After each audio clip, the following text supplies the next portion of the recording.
He's the supreme pharaoh of Egypt, but has fallen in love with a modern girl from 1,000 years later. In order to meet his destined lover again, he gave up the chance to enter reincarnation and attain immortality, entrusting his soul and deep longing entirely to the burial Ankh, hoping that one day, the Ankh will carry his soul back to his side.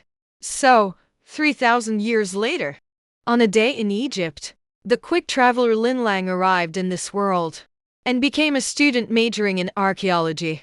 This mission is to find a powerful Ankh.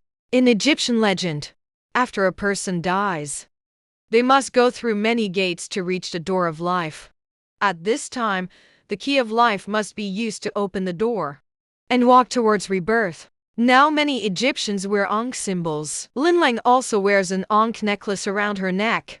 This is the one she bought when she first arrived in Egypt, from an enthusiastic but unscrupulous merchant. At that time, she immediately set her eyes on this cracked Ankh, knowing full well that the price was not right. She couldn't seem to take her eyes off it, always feeling that this Ankh should belong to her. But Zhao Six said it wasn't the one. The Ankh she was looking for possesses great power and has the ability to alter history. It must be before the person with a heart gets this Ankh to find him and stop history from changing. Nevertheless, Lin Lang gritted her teeth and spent money to buy it. Little did she know that this Ankh necklace would soon force her to ancient Egypt, to meet the Pharaoh of Egypt from 3,000 years ago again. And ever since Lin Lang wore this Ankh necklace, strange and bizarre things have been happening around her. Finally, I have been waiting for you, my passionate lover. Please return to Egypt again. Come back to my side. Clearly, he was still walking on the pedestrian street back to the hotel, but the next second he found himself in ancient Egypt 3,000 years ago. And there was always a voice in his mind guiding him forward. Thankfully, his companion Lena called out to him in time, which suddenly brought him back to his senses. Otherwise, if he had taken one more step just now, he would have been hit by the oncoming traffic. And when Lena intended to introduce her to someone, a huge rock suddenly fell from above, just hitting the spot where Lena had been before. All these strange occurrences made Lin Lang think more. In a daze, she heard a distant singing voice. Her eyes began to blur, and she came out with her bag. She followed the voice back to that pedestrian street during the day. It was late, and the street was empty. Only a few shop lights were on. As the singing stopped, Lin Lang regained her awareness, and in a panic, she was about to turn back when she saw a man riding a fine horse in the distance. The man was dressed in black, wrapped up tightly, with only a pair of eyes exposed. At the same time, the man also saw him, surprise crossing his eyes, as if he didn't expect anyone to appear here at night. The fine horse beneath him kept stamping its hooves, madly running towards him. At this speed, it would definitely not stop in front of him, and would probably step over his head. The man said in a deep voice to get out of the way. But where could he hide? The horse would run wherever he went. Can't hide at all. Just as the horse's hoof was about to step on Lin Lang's back, the man on the horse shouted angrily, suddenly tightened the reins. The horse's body leaned back as well. He saved his life, and the horse successfully bypassed him and continued to gallop forward. After a moment, the man and the horse turned into a black shadow, disappearing around the corner of the road. Lin Lang didn't have time to feel grateful or emotional. Still shaken from the scare, he suddenly realized the original pedestrian street, I don't know when, had actually turned back into a street full of primitive characteristics. However, the most critical thing is, the backpack containing his phone, ID, and a series of items had been taken away by the man who was just riding the horse, without him noticing at all. Lin Lang gritted his teeth and tried to chase after him now. It was clearly already too late. The strange things that happened after coming to Egypt were overwhelming. Even though Lin Lang was broad-minded, he also felt that he seemed to be targeted by some misfortune. So unlucky. This is definitely not the pedestrian street he was in before. And it's not some mirage either. A thought flashed through his mind. No matter what, he must first ensure his safety and find a way back. The asphalt road had turned into a specially made stone road. On the other side of the low houses, he could see a distant, brightly lit, magnificent palace. He didn't dare to easily walk towards that dazzling palace, planning to try his luck and return the way he came. Maybe he could leave here and get back to the hotel. Just turned a corner when he heard a panicked voice. Lin Lang was taken aback. Before he got close, he saw a girl leaning against the wall not far away, being surrounded by several adult men. They loosened their clothing. The language was lewd. They were viciously teasing the frightened girl. One of the men laughed lewdly, reaching out to unbutton the girl's clothes. Lin Lang shouted to stop. The several men were startled. When they turned back to see Lin Lang, their eyes lit up even more. The men licked their lips as if they had found treasure, leeringly whistled at Lin Lang. Another one came. This one is even prettier. Come over and do something fun with us. Fun my ass. Lin Lang couldn't stand the filthy words from these bastards. She picked up the nearest bamboo pole used for drying clothes, stepped forward a few paces, and struck the man who first spoke lewdly in the abdomen. The man was caught off guard. Clutching his stomach in pain, he fell to the ground at an angle. His face was full of agony.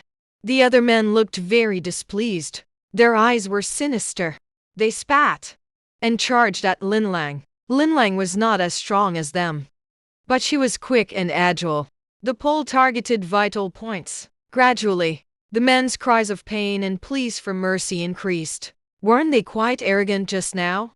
Lin Lang snorted coldly. Without mercy, another strike hit the man closest to her. In the end, all these men were knocked out by her. She also consumed quite a bit of energy. Her arms and legs were sore, but it was more than enough to deal with these ruffians. The girl, who was trembling in fear, came over at this time.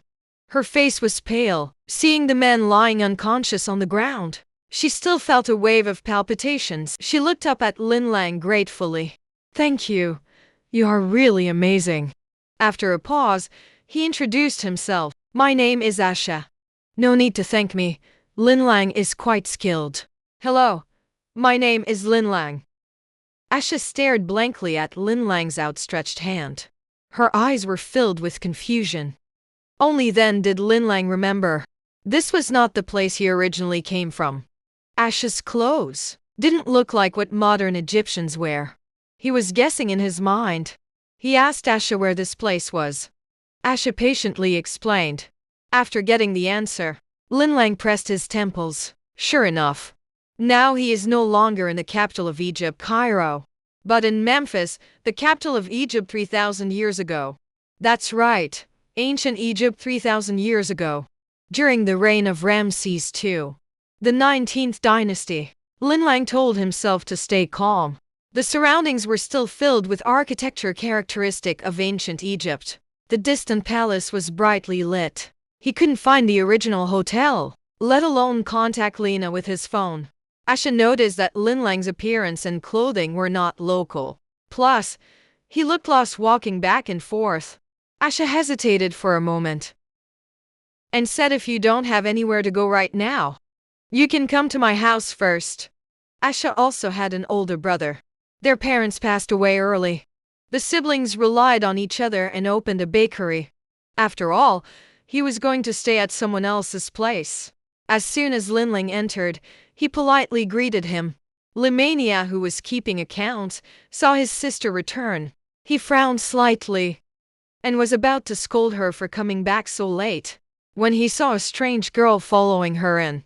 This is Limania. Obviously taken aback. After Asha explained the situation, Limania smiled warmly. Thank you for saving my sister.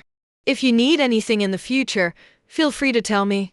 Regarding Lin Lang staying at their home, he had no objections, so Lin Lang settled in with them. Limania and Asha were both gentle in nature and treated Lin Lang very well. Lin Lang sighed. To have someone take him in this unfamiliar place was a stroke of luck amidst misfortune. But while staying here, Lin Lang naturally couldn't just take advantage of their hospitality. without any burden accepting their kindness. He would also help Asha make bread every day and then sell it. The bread Asha made was soft and delicious, and it looked very appealing, not at all inferior to modern bread. But the business didn't seem to be that good. Half a day passed. There aren't many people coming into the bakery. The bakery across from them is doing very well. Asha sighed. My brother and I aren't really Egyptians either. Our parents came to Egypt to do business over a decade ago and had my brother and me. Later they passed away, and my brother and I could only rely on ourselves. But because we have no support here, the nearby land is always against us, which naturally affects the bakery. So not many people come. He couldn't hide his disappointment. The bakery isn't making money. My brother can only go out from time to time to do some other errands, to earn money to support the household. Actually, sometimes I feel like a burden to my brother. He has reached the age to marry, but because he has to take care of me, he doesn't have time to find someone he likes. Asha, don't think like that. You're not a burden. Linlang patted Asha's shoulder. I have a way to sell all this bread. Asha didn't take it seriously. It's fine. You don't have to feel psychological pressure because of staying here. Linlang had already moved a table outside. Asha didn't understand what he was going to do. Come help me. Let me show you the wisdom of modern people. What method did Linlang use to bring the bakery back to life in a short time, making the unsold bread suddenly snatched up by people? Finally, I've been waiting for you, my passionate lover. Please come back to Egypt again. Come back to my side. To bring him back to ancient Egypt, to meet his self from 3,000 years ago. He risked the danger of his soul dissipating, to force Enka to bring him back to his side, hoping this time they would have a perfect ending. But Linlang had just been brought to this unfamiliar place. It's either the masked man on horseback who stole the backpack, or a group of foul-mouthed dogs has their eyes on him. Fortunately, he met a kind-hearted brother and sister who took him in. To repay their kindness, Linlang cleverly used a modern marketing mindset, instantly bringing the brother and sister's bakery back to life. He combined several tables together, arranging all kinds of beautiful bread. Linlang looked at Asha seriously. Do you remember what I just taught you? Asha nodded, a bit hesitant, wondering if it would really work. You'll only know if you try.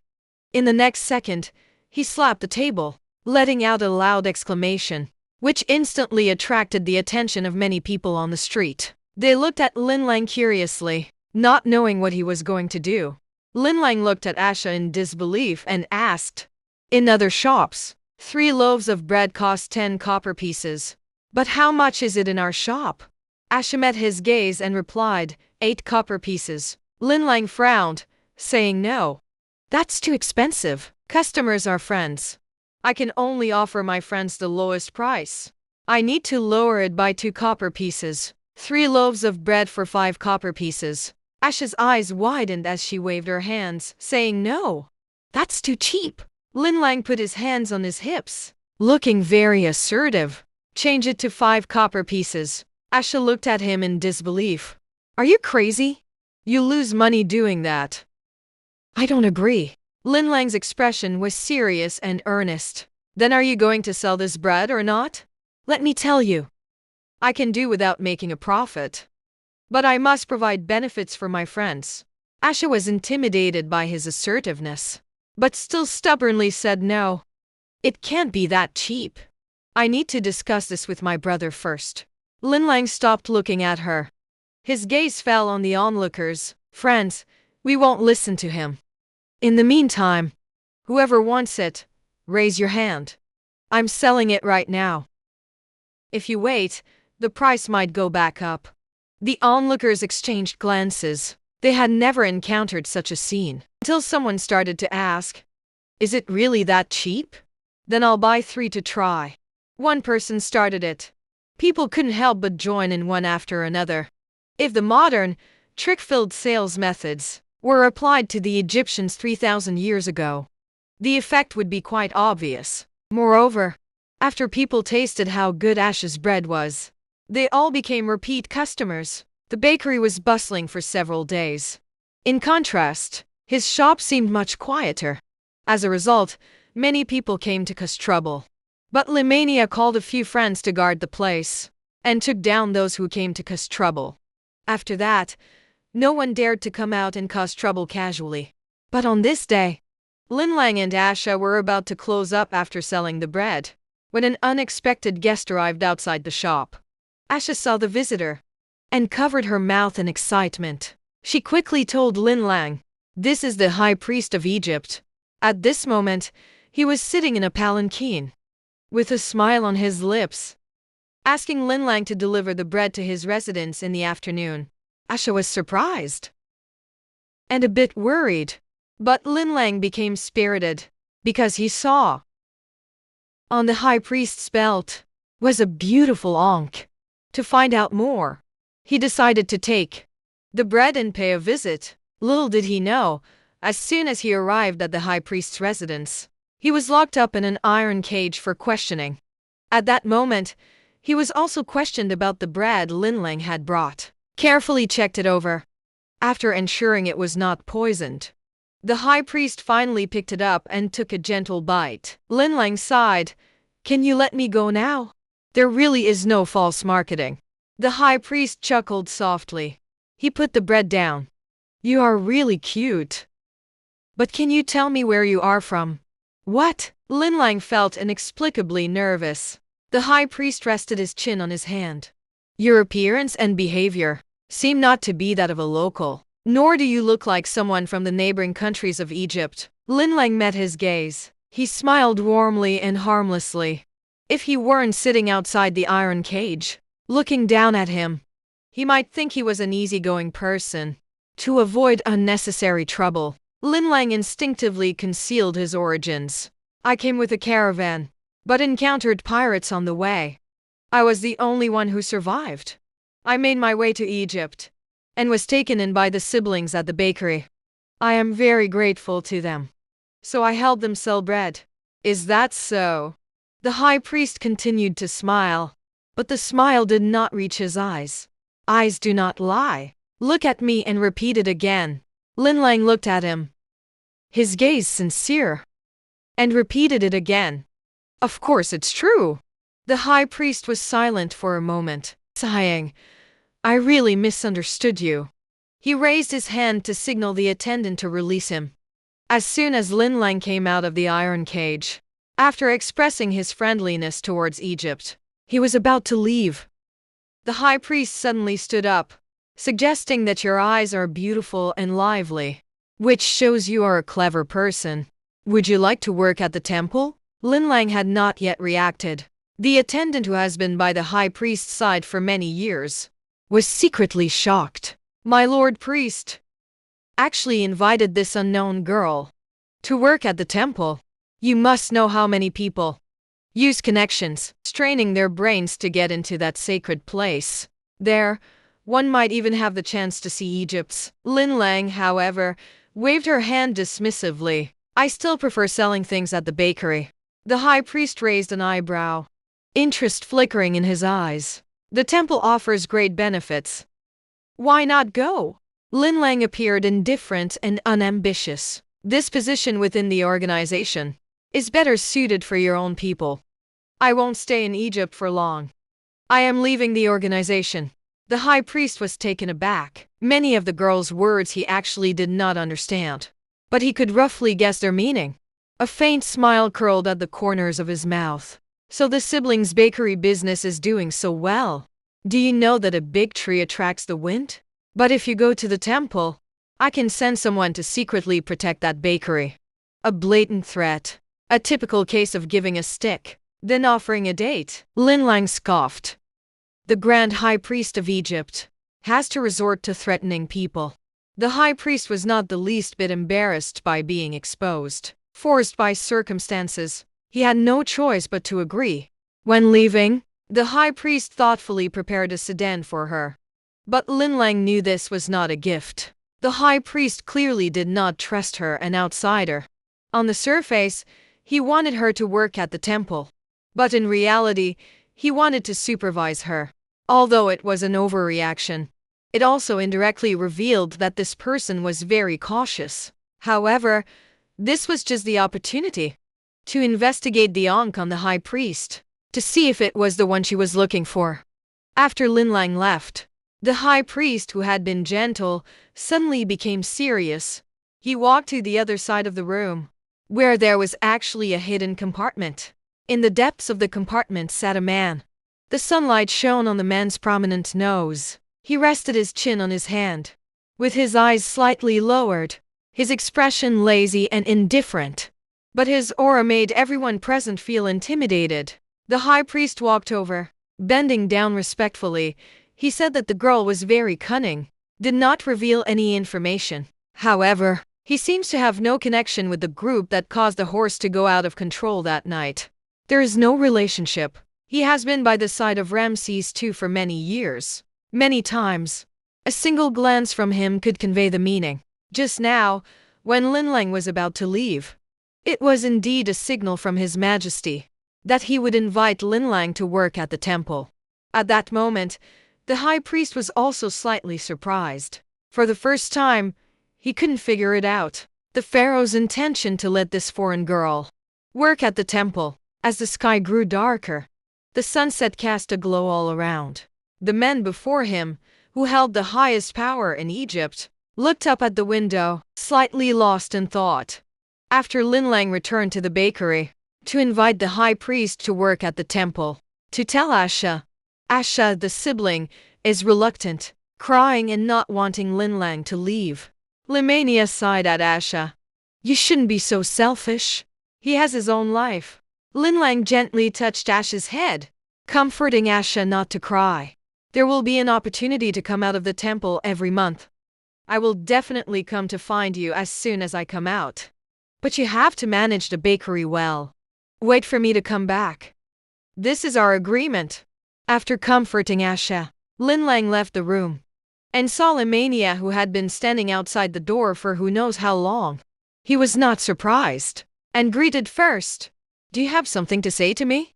Limania was taken aback for a moment. Then his expression became more serious. Lin Lang actually felt that the temple was not that safe. If you are being threatened by the high priest and have to go to the temple, then I have a way to keep you here. Regarding Limania guessing the reason, Lin Lang was somewhat surprised. He curiously asked what the method was. Limania pressed his lips together, feeling a bit embarrassed. He pondered for a while, then looked at Lin Lang and said, "Marry me. Commoners cannot work in the temple after getting married. This way you can stay and continue living with me and Asha." Lin Lang was shocked, clearly not expecting him to say this, saying that the task still has no clues, not knowing when to return to the modern world, let alone marrying a person from 3,000 years ago in Egypt. He rejected it without a second thought. That's not possible. How can your happiness be delayed because of a job? It won't delay you marrying me. I would actually be very happy. Limania looked at him, his expression becoming serious. Lin Lang couldn't make out anything more. That's just outrageous. He took a step back. He wished Limania well in a friendly tone. Your future wife will definitely be beautiful. This is a gentle and tactful rejection. Maybe. A hint of disappointment still crossed Limania's eyes. He smiled helplessly. Can you give me a hug then? Feeling it was abrupt, he added that it was a friend's hug. Lin Lang remained silent, although he had been getting along well with Limania during this time. It wasn't good enough to make him comfortable with physical contact. Seeing the girl looking troubled, Limania pretended nothing happened and scratched his head. Just kidding. I'm going to cook. But after entering the kitchen to cook, he accidentally knocked over a bucket of water because he was distracted. Lin Lang heard the noise from outside. He sighed. Such an attractive appearance can actually be quite troublesome at times. The next morning, a carriage stopped at the door. It was the carriage to take Lin Lang to the temple. At this moment, this carriage looked to Lin Lang no different from a police car transporting prisoners. But he wasn't afraid. He confidently walked over with his luggage. Under the farewell of the Asha siblings, Lin Lang boarded the carriage, entering the temple from 3,000 years ago. Perhaps he himself didn't know. This was the beginning of his shining career in Egypt, the start of his brilliance. It was the cold and ascetic Egyptian pharaoh who would ensure that any woman who approached him would ultimately meet a tragic end. And he never expected that he would change because of the appearance of a modern girl. Just now, Lin Lang descended into the temple, instantly causing a considerable stir. Everyone in the temple knew he was personally arranged by the high priest, and they speculated about his identity behind his back. Relative or lover, or perhaps a benefactor. Because of his connections, the work assigned to him in the temple was quite leisurely. Most people were very friendly to him, except for a few priestesses who had long admired the high priest in vain, who would snort coldly every time they saw Lin Lang, and then secretly criticize Lin Lang's shortcomings. They would compare their figures, saying Lin Lang was unhealthily thin, and her chest was pitifully small. Coincidentally, Lin Lang, who happened to overhear, was not angry. Before leaving, he had touched all their chests. The priestesses blushed, looking at him with shame and anger, with faces full of disbelief. Lin Lang clicked his tongue, smirking with a mischievous grin. They are indeed all bigger than mine, and their shapes are beautiful. I don't know if the high priest likes me, but I certainly like them. The priestesses all widened their eyes, covering their chests and retreating collectively. After that, whenever they saw Lin Lang, they would keep their distance. Lin Lang was very satisfied, and sometimes would actively fly over to tease them. Although the priestesses would curse and complain, their behavior was quite adorable. Several of them were scared to tears by him. In any case, Lin Lang adapted here particularly quickly, eating and drinking as needed. When there's nothing to do, sunbathe and tease the beauties, enjoying it to the fullest. The only thing that gives him a headache is that he hasn't seen the high priest. It's been a while since he came to the temple. This gentle and approachable high priest has been elusive. He's the pharaoh's most capable right-hand man. He usually has many affairs to handle, and he interacts with important figures. Lin Lang's position is low. Under normal circumstances, he has no chance to interact with him. Others in the temple have also noticed this issue. The high priest and this young girl, it seems they are not as familiar as they imagined. Some people who are used to being opportunistic started to test many troubles. Annoying tasks were deliberately given to Lin Lang to make things difficult for him. However, the one leading the troubles soon couldn't smile anymore, because this foreign girl was simply too outstanding. Some very difficult arithmetic measurements she could actually solve quickly. She didn't even need to think. You have to know, some difficult problems have given the Elder Council headaches. She understands a lot of things. The divination algorithm calendar is also solid. Even in architecture, she has a high level of expertise. Now, even several highly respected old priests in the temple are endlessly praising Lin Lang. They dare not be negligent anymore. Lin Lang is even more respectful than before. The difference is, previously it was yielding to authority. Now it is worshipping his absolute talent. Although Lin Lang's position is not high now in the temple, many priests with much higher positions than him would actively greet him warmly. Lin Lang has a feeling that he has taken the script to reach the peak of life. His career prospects are limitless, and his social connections are explosively good. However, even though life in the temple is leisurely and comfortable, Lin Lang still hasn't forgotten his original intention and mission. He came to the temple with a task. Since the high priest doesn't come to find him, he has to take the initiative, having stayed in the temple for so long. The Egyptian pharaoh Ramses II has also come a few times. Every time, the high priest would accompany him. Having become familiar with the people in the temple, he learned from them. The pharaoh and the high priest have a very good relationship, and he trusts him a lot. Before Ramses became pharaoh, the two were very good playmates. Even now, and still maintains a loyal ruler-minister relationship. It's just that every time they appear, there are layers of guards around them. For several days in a row, Lin Lang couldn't get close, only able to watch from afar.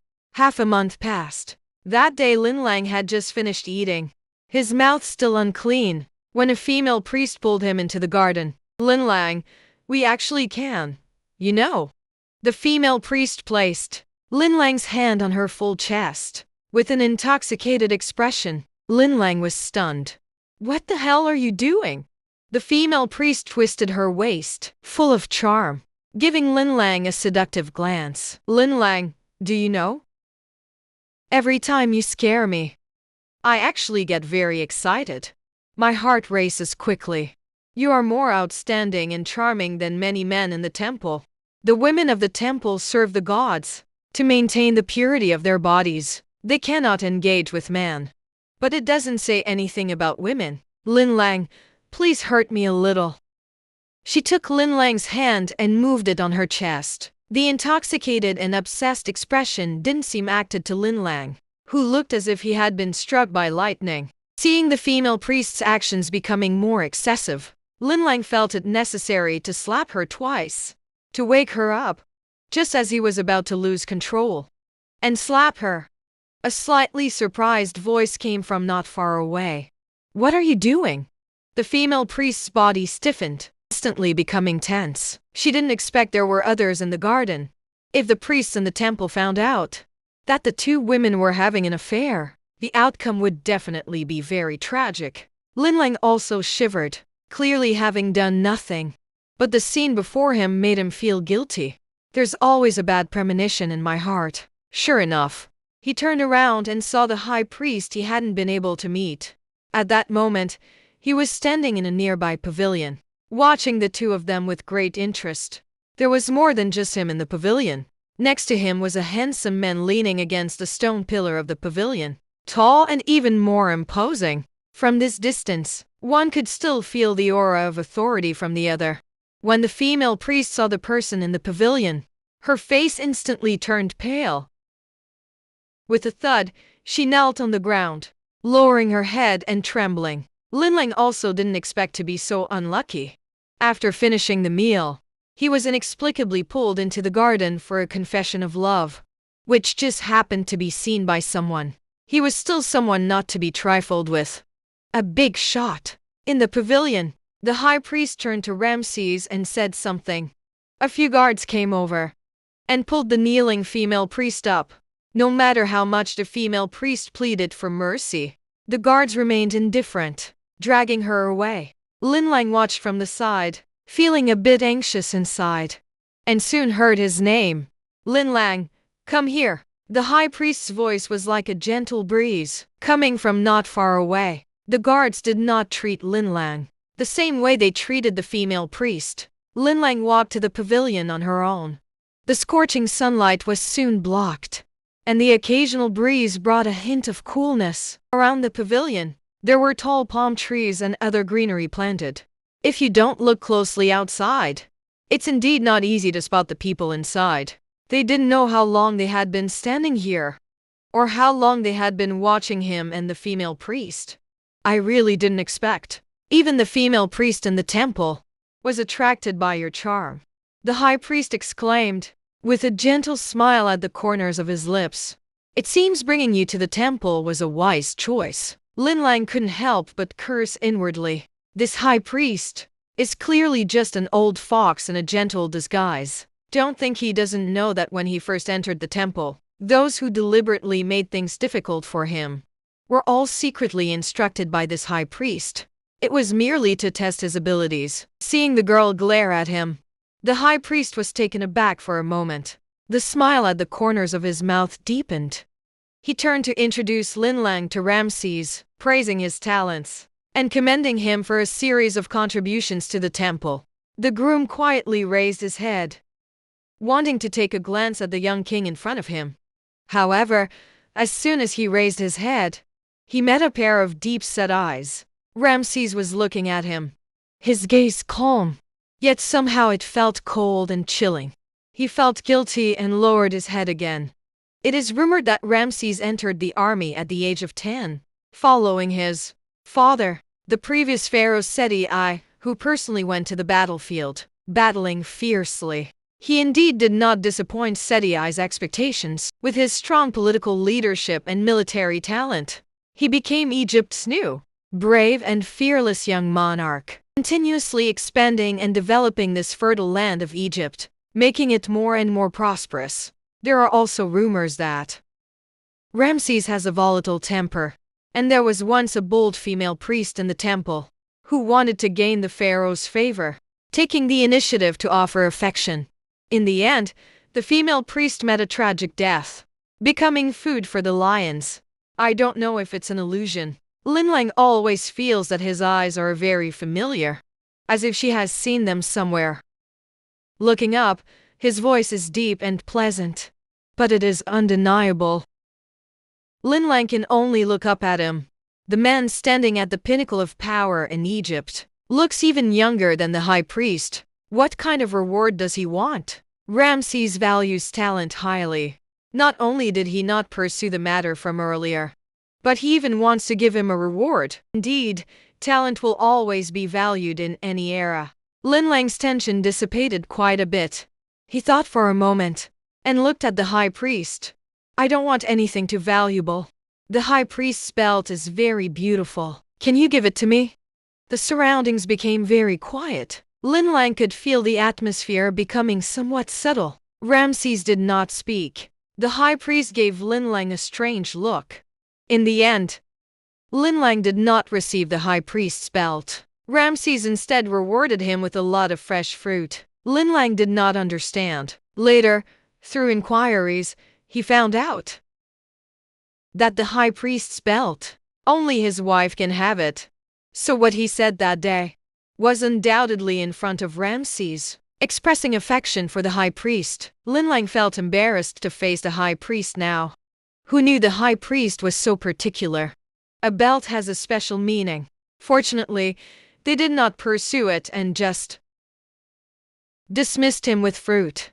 After that, Linlang could clearly feel the high priest avoiding him. They originally couldn't meet. Now it made things even more awkward for him. A month passed quickly. Linlang could finally leave the temple and have a short vacation. He brought back the fruits that Ramses had rewarded him with to the bakery. Asha had never seen so much fresh fruit. Her eyes lit up. Limania was also surprised to see so much fruit. With a look of astonishment, Linlang, how did you get so much fruit? In Egypt, these fruits can be considered luxury items. Only nobles and royal officials can enjoy them. Commoners rarely have access to them. Linlang picked up a grape and put it in her mouth. I performed excellently in the temple. The pharaoh rewarded me. You can eat with peace of mind. Asha, hearing that it was a gift from His Majesty, forgot to eat the fruit and looked at the fruit Linlang brought with an uncertain tone. So what I'm eating now is fruit gifted by the pharaoh. Seeing Asha's precious hands holding a grape, Linlang couldn't help but laugh. If I could, I would really like to take you to eat chilled watermelon. That would be truly delicious. Asha swallowed hard. Chilled watermelon? Can we commoners also eat that? In my hometown, there's no distinction between commoners and nobles. We can eat chilled watermelon every day. And also watermelon juice. Watermelon-flavored ice cream. Your hometown is really enviable. If you go back, my brother and I will go with you. Then we can eat watermelon every day. Linlang patted her head, not having the heart to tell this innocent little girl that she simply couldn't take them there. 3,000 years later, Linlang came out of the temple this time, actually having other things to do. In the afternoon, she left the bakery, heading to the high priest's residence. Linlang had inquired in advance. The high priest would not be going to the palace or the temple that day, handling official business at the temple. He will be resting at home. The high priest is deliberately avoiding him. You can't see anyone in the temple at all. He can only take the initiative to go to his house to find him. Passing through rows of low houses, Linlang slowed her pace under a palm tree.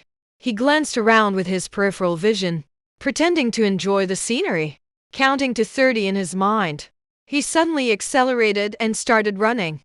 At the same time, a group of strong, masked individuals quickly appeared from all around. surrounding the front and back paths. "Who are you? Why have you been following me?" As soon as I left the bakery, he sensed someone was following him. At first, he thought it was the high priest's people monitoring him. But later he realized it didn't seem to be the case. "You are the foreigner who has been making a scene in the temple recently. The girl, right?" The masked person looked at Lin Lang. A hint of amazement flashed in their eyes. They had never seen a girl with such fair skin. Lin Lang guessed from their words that it was likely some noble in the temple who disliked him, wanting to teach him a lesson. However, the attire and behavior of these people didn't seem like that of locals from Egypt. Lin Lang pondered. "Who sent you?" After the masked individuals confirmed his identity, they did not answer, but directly swung their knives at him. Lin Lang was startled and dodged to the side, nimbly weaving between the palm trees, playing a game of tag with them. Then, taking advantage of their inattention, he tripped them with stones. One of them snatched a knife from his hand. Those people initially didn't take Lin Lang seriously, thinking that a little intimidation would scare him off and let them handle him. As a result, although the girl looked weak, her agility was surprising. She quickly had them spinning in circles. The masked individuals were astonished. A dozen of them exchanged glances and began to take it seriously. They found that he could still hold his ground against them, even snatching a knife from one of them, and began to counterattack. The masked individuals instantly became alert, murderous intent evident in their eyes. However, the knife in Lin Lang's hand became more and more fluid. He executed various knife techniques without repeating any. The remaining masked individuals were caught off guard and gradually found themselves unable to fight back. "What exactly do you have, masked person?" Before they could finish speaking, Lin Lang swiftly struck them down. A dozen strong masked individuals. In the end, only one person was left alive by Lin Lang. Lin Lang wanted to interrogate this only survivor.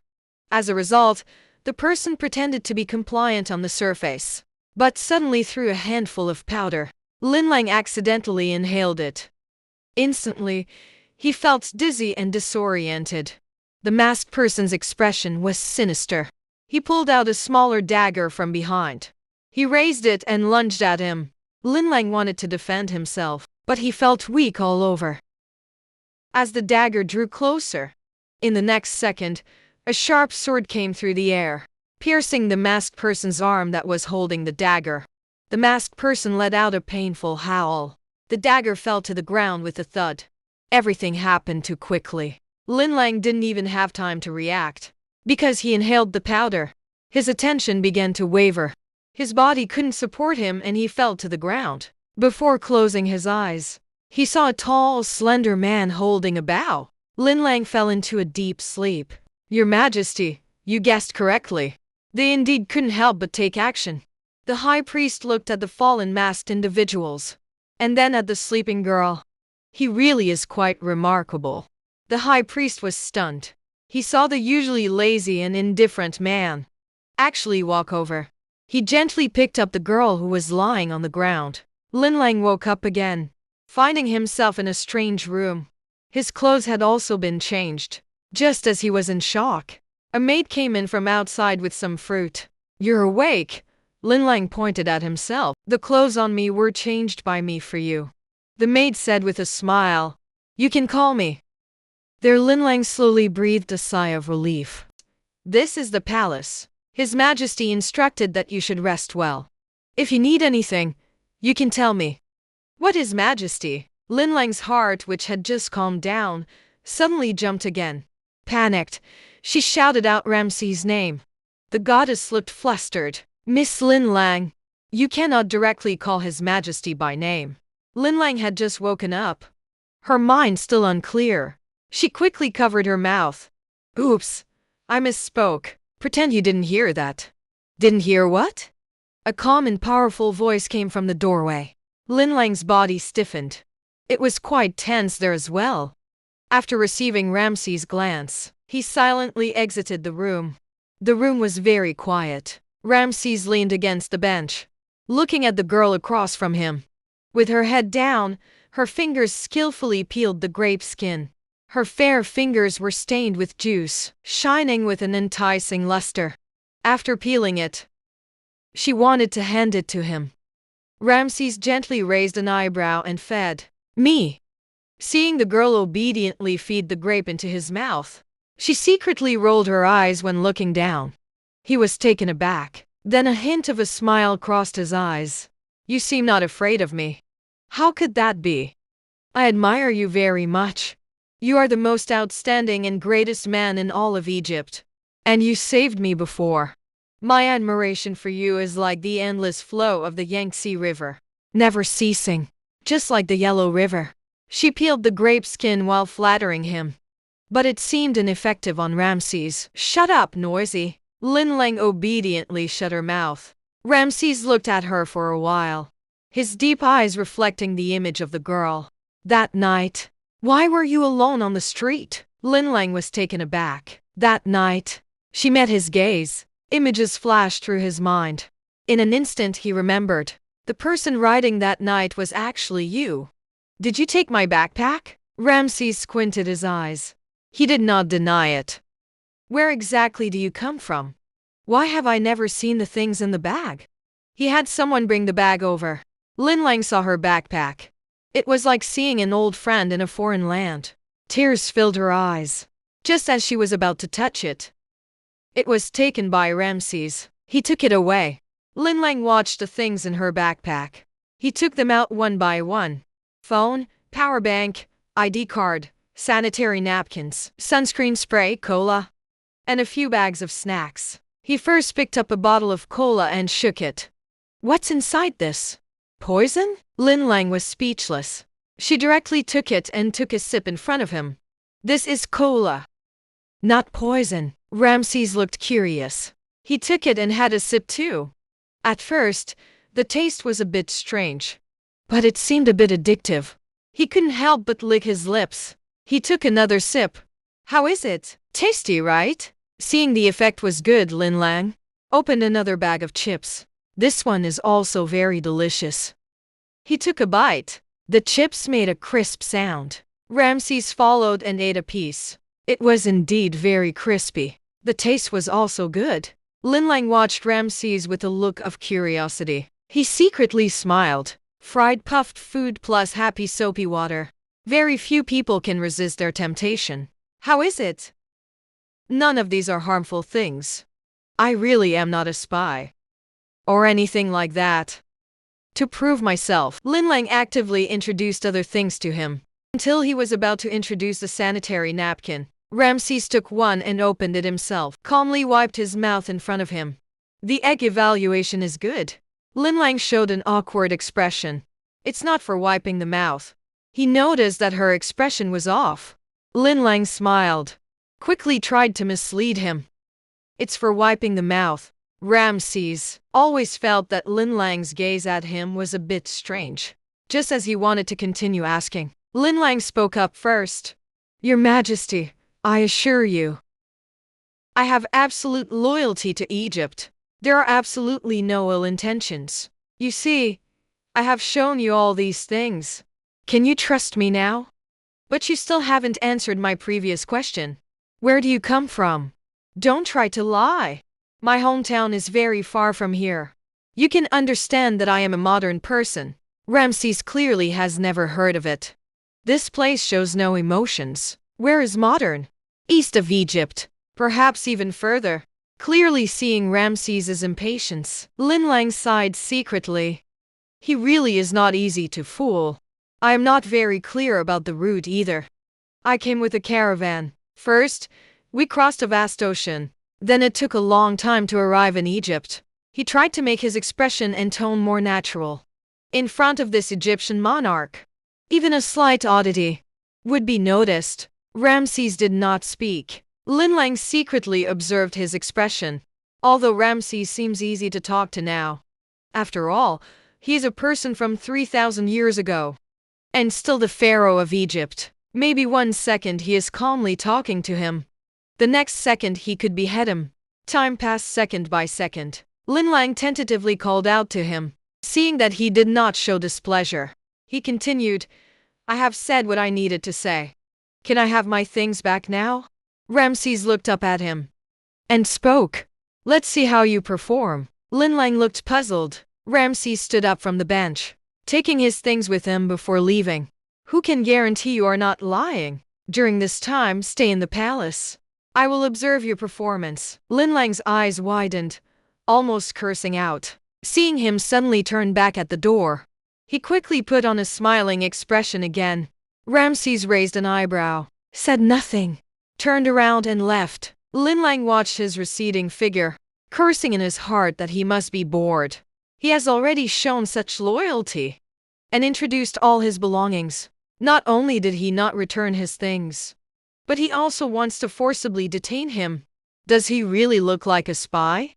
Is he such a big threat? Well, now, the holiday given by the temple is gone, and he is now in a more upscale cage. However, with the mindset of accepting what comes, he optimistically thought, the probability of encountering the high priest in the palace is much higher than in the temple. Moreover, the treatment in the palace is definitely better than in the temple, mainly because he doesn't have to work. However, the lazy life he imagined did not come. The next day, Ramses actually asked him to go to discuss with the old man from the construction bureau together about some problems encountered in the recently built temple. Linlang didn't want to stand out and had been trying to lower his presence. Who would have thought that the ministers would look at him, casting disdainful glances and mocking him one after another? He's just a girl who hasn't even grown any hair. Now Linlang can't stand it anymore. There's no choice, since I'm already here. He has to show off and slap some faces. It's really a waste of the current situation. Linlang cleared his throat. He started drawing lines on the grass paper with a ruler. His movements were professional and mysterious. Finally, a minister couldn't help but ask what he was drawing. Other ministers were also paying attention to Linlang. Their gazes drifted over. Linlang smiled politely. He began to explain seriously. His novel ideas instantly captivated the ministers. They went from skepticism to being dumbfounded. Their faces were filled with disbelief. How could your calculations be so fast just now? Linlang had a mysterious expression. It's simple. Just mental math. This left all the ministers in awe. Everyone started to praise him. Linlang instantly became the center of attention again. The ministers gathered around to ask him. She looked up into Ramses' deep and bright eyes. He seemed quite satisfied with his performance. He stayed in the palace for several days in a row. Every day, Linlang was praised by that group of construction ministers on the way. At night, Linlang sat by the window in a daze. He recalled the first time he saw this palace, almost getting hit by a chariot. He took off the ankh from his neck. There was another crack on it, and it was covered in cracks. It almost penetrated the entire ankh. It seemed like it would shatter at any moment. Linlang pondered. Every time something strange happens, it seems like the ankh gets another crack.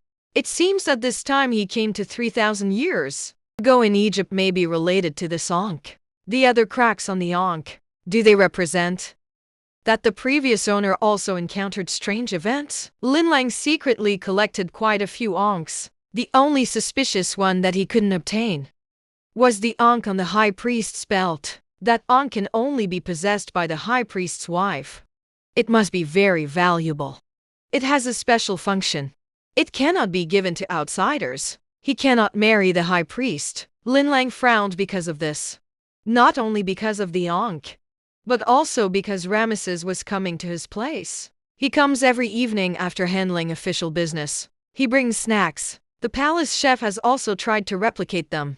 It highlights the wisdom of the Egyptians. The two would eat snacks together. Ramesses would also inquire about his hometown. He is very interested in the modern world 3,000 years later. The novel things Linlang mentioned have a fatal attraction for ancient people. That day, Linlang wanted some peace. He wanted to jump out the window before the men entered, but he lost his nerve at the man's command. He came after bathing, wearing a moon-white robe. He lacked his usual majesty and indifference. His deep-set eyes looked at Linlang, making him feel flustered inside. He walked in with a serious face. Lin Lang pretended nothing was wrong. He said he wanted to greet him. Ramesses laughed in anger. Do you want to see me that much? Lin Lang praised him. You are the greatest ruler. Asha remained silent. He walked in front of him, examining him. How many people have you said these words to? His tall figure overshadowed Lin Lang. An oppressive aura came at him. Lin Lang felt nervous. But Ramesses saw his phone light up. What the hell? How did the phone turn on? Lin Lang tried to stay calm. How did you make it light up? Didn't you say this is a talisman? Why is it glowing? It even has your face on it. The screen showed his smiling photo with a peace sign. Lin Lang had a headache. How do you explain technology? He grabbed his wrist, pushing it against the wall. Cold as a frozen pond, Lin Lang winced in pain. This is a family heirloom of mine. But Ramesses didn't pay any attention to what he just said. He just wanted him to extend his wrist for treatment. The warm fingertips made him tingle. Lin Lang stared at the man's profile, unable to help but swallow. He quickly snapped back to reality. He was glad the phone had a lock screen password. And it was still in Chinese. He picked up the phone, opened the camera facing them. Ramesses was shocked, seeing their faces on the screen. Lin Lang was rambling, saying this was a camera freeze frame, and they would receive divine protection. Don't move around. Lin Lang had him make a peace sign. He frowned, feeling silly. Not moving, Lin Lang was unceremonious, lifting his arm, bending it into a peace sign. He quickly took the picture, even turned on the flash. He froze. Taking a picture was too advanced for him. Lin Lang wanted to laugh, finally making him scared for once. Who would have thought he would take a photo with a pharaoh from 3,000 years ago? This trip was not in vain. Lin Lang looked at him in the camera, dazed by his deep and three-dimensional features. The lines were smooth, flawless. This is the pharaoh from 3,000 years ago. The invincible king. At this moment, he was making a peace sign, unnaturally looking at the camera with him. Ramesses Adam's apple rolled slightly. I can move now. Lin Lang put down the phone, struggling to hold back laughter. He actually felt. Ramesses looks quite cute when he's being fooled. Ramesses put down the peace sign. For the first time, I feel like I'm foolishly awake. He wants to take the phone away. Lin Lang took a step ahead and tucked it into her arms. Your Majesty, only I can make this thing work. Just leave it with me. I can help you take pictures with your concubines. This way, you will receive the blessings of the gods. Your offspring will also be smart and brave. Ramesses frowned. He still took the phone from her arms. I don't have any concubines. Lin Lang was stunned. Indeed, there were no beauties in the harem. He leaned down. He lifted her chin. Lin Lang had to look up to meet his gaze. Ramesses' eyes were like deep pools. Staring too long could easily draw someone in. Lin Lang wanted to look away, but she couldn't move. You are so outstanding. Egypt wants to marry you. The girls who can surround you could circle the Nile several times. Ramesses tightened his fingers. His voice was deep and hoarse. You haven't passed my test yet. Don't let me hear you say anything about leaving Egypt. After saying that, he turned and left. The phone was naturally taken away as well. Lin Lang closed the door. She cursed him in Chinese all night long. After that, Ramesses kept giving Lin Lang more and more work. Busy during the day and still had to organize documents at night. If she slacked off, she would be met with his sharp gaze. Returning to her residence at night also meant facing surprise inspections. Lin Lang held her head and endured it well. She became a corporate slave in ancient Egypt. She thought of ways to deal with this capricious pharaoh. Deliberately making noise, she was driven out of the study. She found a way to run into the high priest in the palace. Finally, she waited for him in the back hall corridor. The high priest had a gentle expression, wearing a white priestly robe. She was taken to the back. He pretended to be surprised and greeted. Lin Lang's eyes were filled with resentment. Your Majesty has made me do all your work. Have you been resting well these days? The high priest coughed awkwardly. He said the king was training him. Linlang wanted to return to work at the temple. The high priest said he needed the king's permission. He was curious why Linlang wanted his belt. He has a collecting hobby, wants to exchange it for skills. The high priest was silent for a moment. He said the king valued him highly. Whatever he wanted would be rewarded. Last time he asked for the belt, he didn't get it. The high priest sighed. The belt cannot be given to outsiders. Not even a touch is allowed. The two were at a standstill. The high priest smiled helplessly. He said this would lead to misunderstandings. Linlang shrugged. That's just how hobbies are. The high priest was amused. No wonder the king always keeps you close. Running errands in the study. Serving the king is like accompanying a tiger. The high priest expressed understanding. Then he started gossiping. Linlang didn't expect him to be so gossipy, counting on her fingers as she spoke. There are too many points to criticize. The high priest occasionally agreed, expressing understanding. Linlang sighed. Now I have to weigh which foot to step in with when entering the study. Afraid of upsetting him. Clearly, this job is not suitable for me. But the high priest didn't agree with her anymore. Instead, he looked at her with a hint of sympathy. Linlang was puzzled, until a sudden realization struck her. There was no time to turn back. A sinister voice had already sounded behind her. So you have such a problem with me. Linlang noticed the schadenfreude in the high priest's eyes. He did it on purpose. He had seen it long ago. Ramesses behind him not only did not remind him, but instead guided him to continue speaking. Linlang glared at him. He just smiled. Ramesses stood in the shadow of a large column. He crossed his arms. Beside him was a maid, who had been responsible for Linlang's daily life in the palace. Nalanali lowered her head, trembling as she knelt at Ramesses' feet. She had just wanted to remind Linlang, the emperor is here, but was stopped by a cold glare from Ramesses. She could only watch the unsuspecting girl, with her back to them, speak those chilling words, watching Linlang being taken away by Ramesses in the end. It was very frightening there, and she couldn't help but worry for Linlang. She wanted to follow and stop. The high priest called out to her from behind. What is your name? Nalanali. That's a really nice name. The weather is nice today. Let's go for a walk in the garden. Nali was taken aback. Unable to grasp the high priest's thoughts, she lowered her head and refused. I'm sorry, my lord. I am very worried about Miss Linlang's safety right now. The high priest smiled. The emperor won't make it too difficult for him because of this. Nali still felt uneasy, her expression hesitant. Let's go, Nali. The high priest's tone was gentle. I don't want to say it a second time. Clearly smiling, Nali instinctively felt fear. She shivered. On the way, the high priest looked at the maid beside him, who appeared distracted. He squinted his eyes. The more he felt that the Eastern girl had an unusual secret. He is very curious, but there should be someone even more curious than him. The air pressure in the study was low. Ramesses stared at Linlang. In your eyes, I am a cruel, heartless, bloodthirsty killer. You are the Pharaoh, with your own way of handling things. But a lion eating human flesh every meal isn't easy to digest. He spoke very tactfully. Ramesses laughed in anger. The lion I raised eats human flesh every meal. A dangerous glint flashed in his eyes. Who told you that?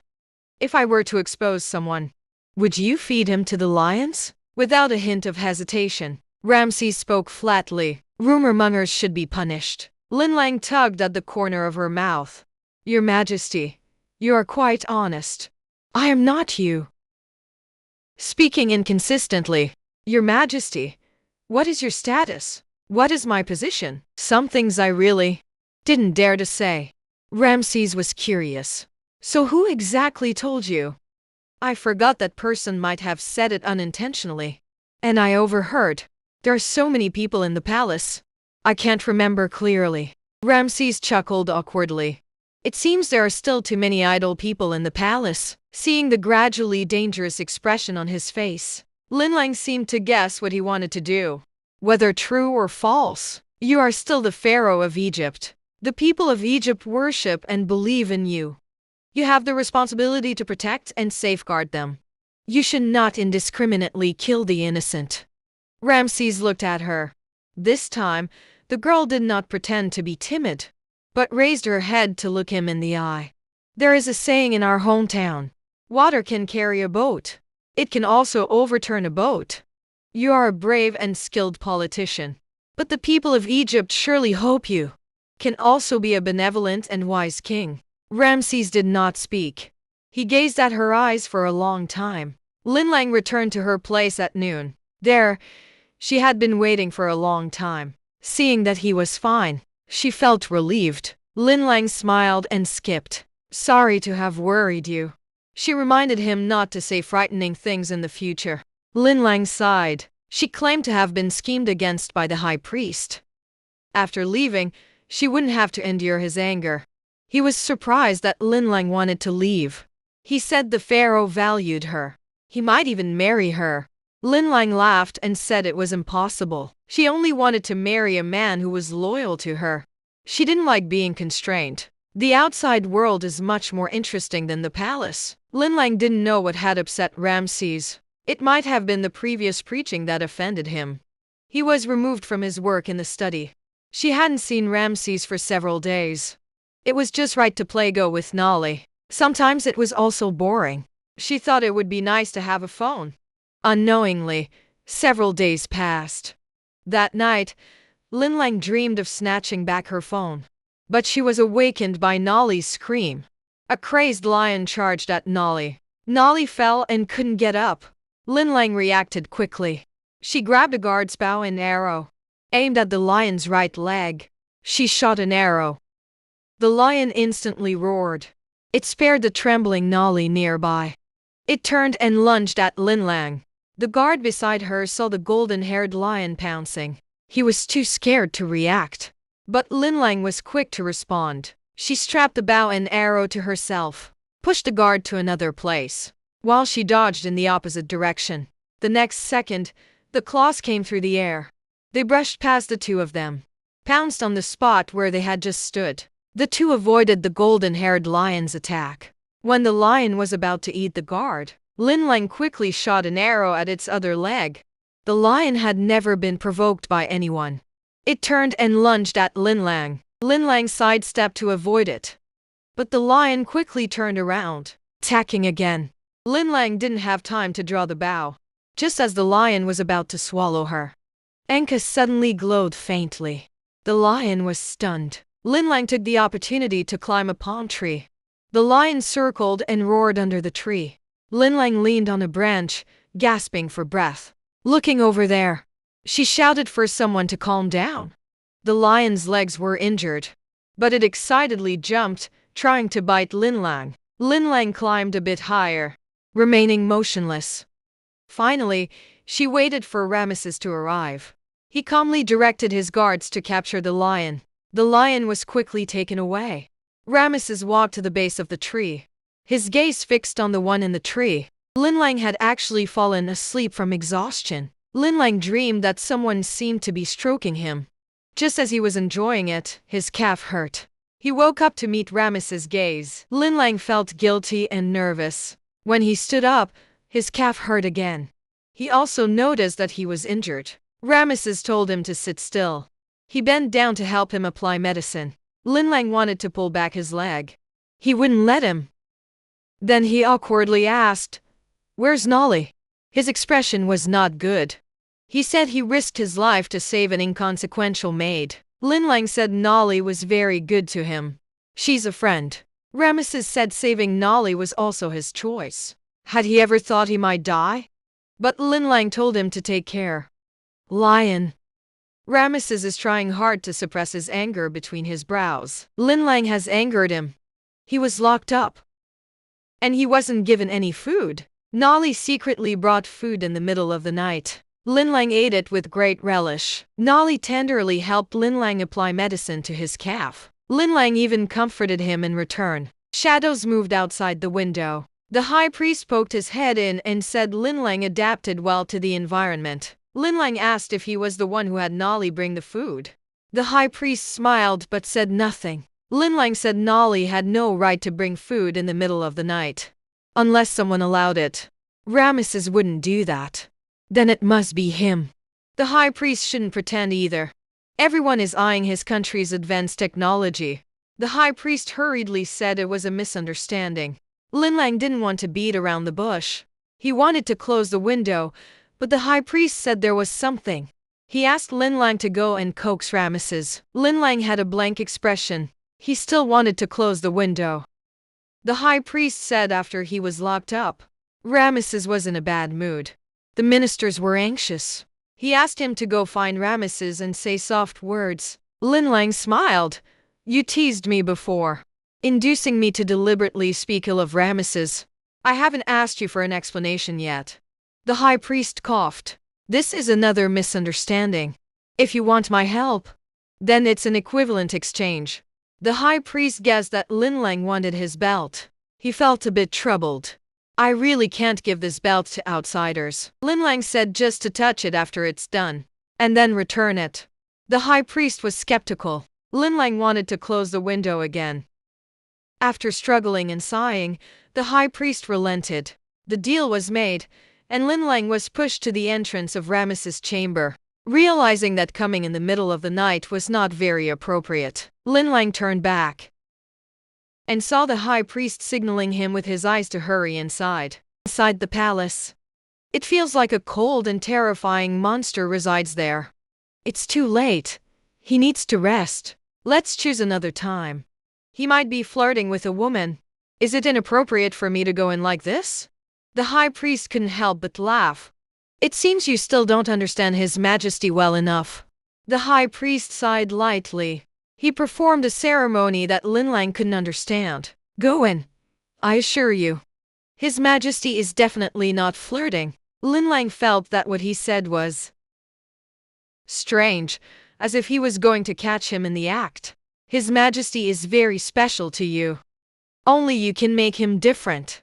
I hope you can understand him. He has his own difficulties. After saying this, the high priest turned and left. Lin Lang hesitated for a moment, but still pushed open the door to the chamber. The man sat at the desk. So late. He was still handling the documents from the day. Hearing the sound, Ramesses paused in his page turning. He raised his head. Seeing it was Lin Lang, he casually lowered his head again. Go out. I'll come find you to apologize. I don't want to say it a second time. Right. Just as Lin Lang was about to take a step. You dare to step out and try it. Ramesses looked up at him, speaking so sharply. It seems the anger hasn't subsided yet. I shouldn't have contradicted you before. I shouldn't have scolded your beloved lion, and even shot him with an arrow. Do you think I'm angry because of that? Ramesses stood up and took Lin Lang to the highest point of the palace. In your eyes, I'm actually no different from that lion. Ramesses stood on the city wall, looking at the Egyptian territory he ruled over. He said self-deprecatingly, the lion may not want to be like this. That lion, from the moment it was born, had to grow its fangs and claws as quickly as possible, licking its wounds in the midst of bloodshed to survive. Otherwise, I wouldn't feed it. I would even whip it. It turned its head to look at it. Lin Lang felt the chill in its eyes. Do you know why? I gave it status and glory. This reward is also a shackle, so it cannot die for itself. It's quite sad, isn't it? A hint of a smile appeared on Ramesses' face. He raised his hand to signal the maid to bring a few bottles of wine. He took a big gulp for himself. Lin Lang also took a sip. The wine indeed tasted rich and mellow. The two leaned against the city wall, chatting casually. At this moment, he seemed not to be the king of Egypt, above 10,000 men, but just an ordinary person, chatting with Lin Lang on equal terms. A strange emotion surged in Lin Lang's heart. The ankh around her neck felt slightly warm at this moment. Ramesses pointed to the outskirts of Memphis, to an open area. How about I build you a temple there? Lin Lang was startled by his words. Are you going to turn me into a mummy and put me inside? Hearing this, he laughed. No, the temple will enshrine your statue. Why would you enshrine my statue? There's no reason. You really are as domineering and willful as ever. Linlang realized the atmosphere had become a bit ambiguous. Ramesses took a few steps forward and pulled her into his arms. The solid chest made Linlang's body freeze. He held her very tightly, especially tight, as if afraid she would disappear into thin air the next second. The unk around Linlang's neck became very hot. I am not angry because you saved someone. I am afraid that you might encounter danger in a place I can't see. And I can't appear in time to protect you. He still spoke his true feelings. Linlang's ears were tickled by the warm breath he exhaled. Ramesses held him and softly said he was willing to restrain himself, to interact with you equally and friendly. So can you not dislike me? Linlang was stunned, not expecting Ramesses to say these words to him. For a moment, his feelings were subtle and complex. This cold and aloof man actually told him that he would strive to interact with him equally. Just then, Linlang suddenly heard an anxious female voice. Can you hear me? Linlang's eyes widened. That voice belonged to a classmate who came to Egypt for field research with him. Lena. He hurriedly looked around, but there was no sign of Lena at all. Saying you don't dislike me. Ramesses's voice pulled his attention back, belonging solely to an adult male. A warm and dry hand rested on Linlang's waist. Linlang's body stiffened. This body instead involuntarily wanted to snuggle closer. So strange. He wanted to listen carefully again, but he could no longer hear Lena's voice. With the Egyptian monarch holding her tightly, Linlang felt very anxious. Her profile was very close to his face. You're holding too tight. Let go a bit. You haven't said yet. Linlang's feelings became increasingly dazed. I don't dislike you. But don't you think we're too close right now? Sorry. Ramesses let her go, thoughtfully helping her tug the loose strands of hair behind her ear. She was clearly dissatisfied with his intrusive actions, but she managed to restrain herself well and put away her strong demeanor in front of him. Ramesses's gaze unintentionally fell on Linlang's lips. His Adam's apple bobbed. His eyes darkened a few shades. He actually feared that a foreign girl would dislike him and leave him. Ramesses himself found it unbelievable. He slowly closed his eyes, letting the wind on the city wall gradually cool the desires in his heart. Linlang also touched her chest. His heartbeat was surprisingly stirred up as well. He looked up at her. In the dark of night, even with his eyes closed, the man's presence was still hard to ignore. The aura was still undeniable. The ankh pendant around his neck rested against the girl's chest, still slightly warm, but it was no longer as hot as before. The two on the city wall each had their own thoughts. The next day, Linlang returned to her post. It was the same as before, yet somehow different.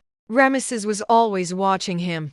Finally, unable to bear the gaze any longer, Linlang reminded him, Your Majesty, don't be lazy. Ramesses seems to be in a good mood.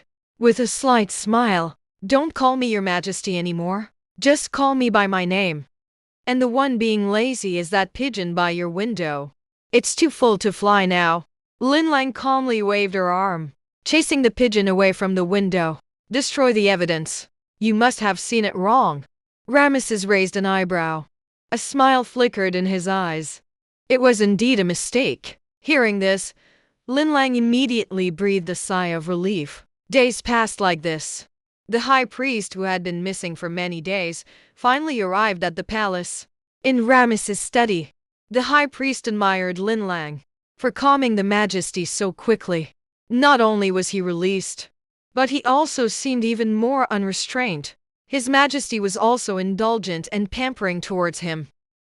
Unable to help but be curious, he quietly looked up at the corner. Linlang was sitting there eating an apple, also looking at him. He was reminding him not to forget their previous agreement. The high priest smiled slightly. Once he finished discussing serious matters with his majesty, he would keep his promise.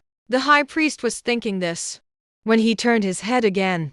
He was startled. The man who had been sitting in the chair was now propping his chin and looking at him discontentedly. The high priest no longer looked at Lin Lang and continued speaking. This time, the two discussed Egypt's grain planting and harvest. For a long time, Lin Lang, who had been quietly staying in the corner, left midway.